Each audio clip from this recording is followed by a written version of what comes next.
I'm going to say something that might get me kicked out of the quilting community. Seriously. Your points do not need to match exactly. Your binding does not need to be perfectly even. Your seams do not need to be a scant 1/4 inch. I know, sacrilege. But here's the thing. After years of making quilts, working through tons of mistakes and watching quilts I was embarrassed by become somebody's favorite, I figured out something important. There is a big difference between what actually matters in a quilt and what only matters to your ego or the quilt police. In this video, I'm going to walk you through exactly which things are structural, meaning they genuinely affect whether your quilt holds up and lasts for years, and which things are purely cosmetic, meaning they affect how it looks to a judge at a quilt show, but not how it functions for the person wrapped up in it on the couch. By the end of this video, you will know exactly where to focus your energy, and more importantly, where you're allowed to let it go. Stick around, because near the end, I'm going to share the one mistake that I made that almost ruined an entire quilt, and it was not the one you would expect. Before we get into it, I'd like to explain why this distinction is important, especially if you are a newer quilter or if you've been quilting for years, but still feel like you are not doing it quite right. I used to be you. As you may have noticed, online quilting discussions often seem to become discussions around perfection. Every seam allowance, every point, every stitch length gets treated as though the whole quilt will fall apart if it is not perfect. And that is 100% not true. And honestly, it discourages so many people from finishing projects or even starting them in the first place.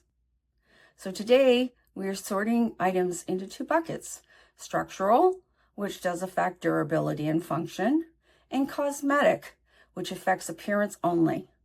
Once you know which bucket something belongs in, you can decide for yourself how much time and energy you want to spend on it. That is a decision only you get to make, not a stranger on the internet. Before I go further, if you're enjoying this video so far, make sure you click the link below for my free sewing machine guide. Even if you already own a machine, this guide will help you understand what actually matters when you're choosing your next one. Let's start with structural. Number 1, consistent seam allowance throughout your project. This is structural, but not for the reason most people think. It does not need to be exactly 1/4 inch. It needs to be consistent throughout the same quilt.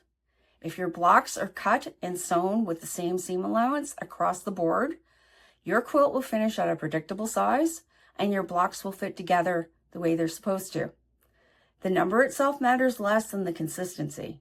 Many of us scooch over, either way, a little when we start around a seam, and that's okay, as long as the majority of the seam is sewn at a 1/4 inch. Number 2, proper backing and batting size. This is genuinely structural. If your backing and batting are too small or improperly centered, you can end up with a quilt that puckers and or shifts.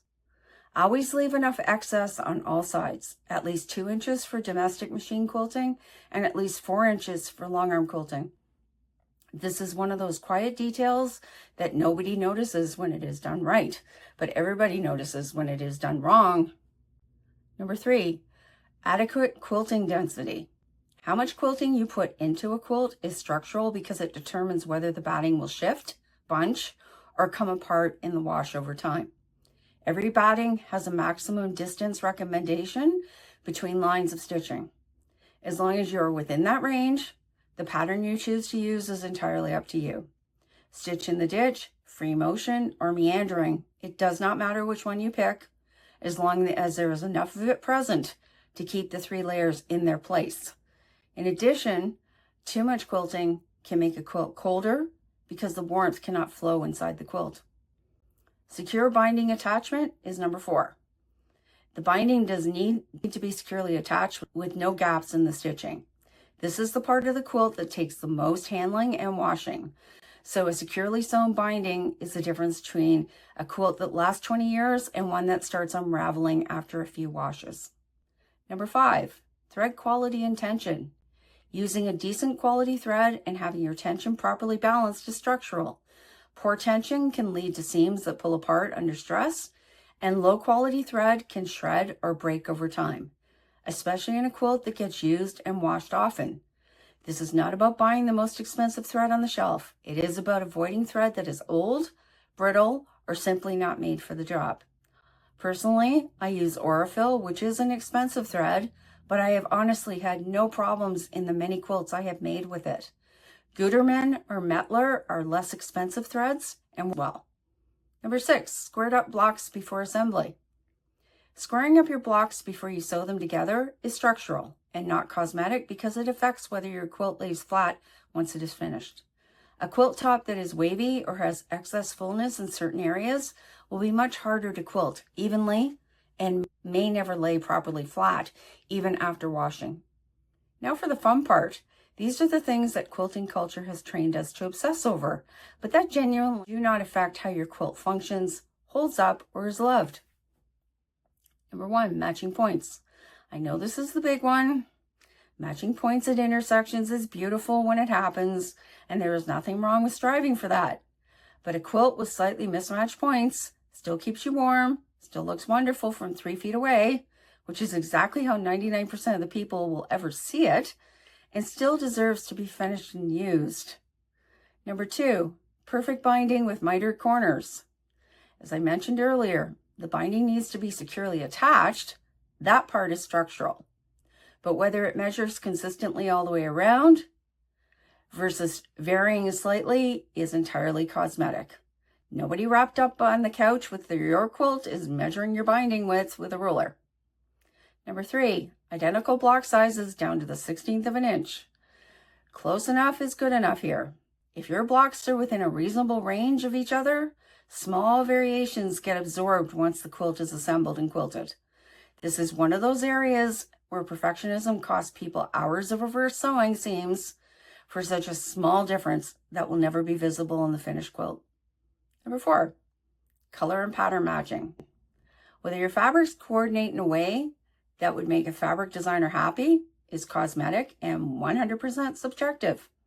Some of the most beloved quilts in the world are scrappy, mismatched, and clash in ways that somehow work anyway. This is your quilt, and you get to decide what looks good. Number 5, a perfectly flat quilt top before quilting. A small amount of fullness or waviness in a quilt top before quilting is common and cosmetic, not structural, as long as it is not extreme, like what is often seen in wavy borders. Quilting itself will often work out minor waviness. This is different from the squared block issue I mentioned earlier. If this occurs in borders, it can be solved by measuring the sides of your quilt and cutting your border sizes to those sizes, instead of just sewing on a chunk of fabric and cutting off what you don't need. If you're finding this helpful, this is a good moment to grab my free sewing machine buying guide as well, linked below this video. It walks you through exactly the same kind of structural versus cosmetic thinking, but applied to choosing a machine so you can stop worrying about features that do not matter and focus on the ones that do. A few years ago, I was working on a quilt and I noticed one of my blocks was not quite square, just a wee bit off. No biggie. I told myself it was cosmetic. Close enough is good enough, and I moved on. Here's what I did not think through. That one unsquared block threw off the alignment of every block sewn around it. By the time I got to the outer border, the entire top had a slight bow to it, almost like a subtle curve across the whole quilt top. What started as a tiny, seemingly cosmetic issue in one block became a structural issue for the entire quilt top, because squaring blocks affects how everything lines up afterward, not just how one block looks on its own. I want to be clear, this is not me contradicting everything I just told you. This is exactly the point. Squaring blocks is structural. The lesson here is that some things look cosmetic on the surface, but are quietly structural underneath. And part of getting good at this craft is learning to tell the difference through experience. I fixed it, by the way, but it taught me to take that particular category seriously, while still letting go of so many others. So how do you apply all of this to your own projects going forward? Before you unpick something, ask yourself one simple question. Will this affect how the quilt lays flat, holds together, or lasts over time? If the answer is yes to any of those questions, it is worth fixing. If the answer is no, you get to choose whether it is worth your time to fix it. There is no wrong answer, and there is no quilt police who gets to make that decision for you. This is exactly the philosophy behind everything I make on this channel, that close enough is good enough. If you're looking for perfection, I am genuinely not the quilter for you, and that's okay. But if you want to make quilts that get finished, get used, and get loved, despite a wonky point here or a slightly uneven binding there, you're exactly who I'm making these videos for. If this video helped you rethink what actually matters in your own quilting, I would love to know in the comments which one surprised you the most. And if you have not already, make sure you grab my free sewing machine buying guide link below. Thanks for watching, and I'll see you in the next one.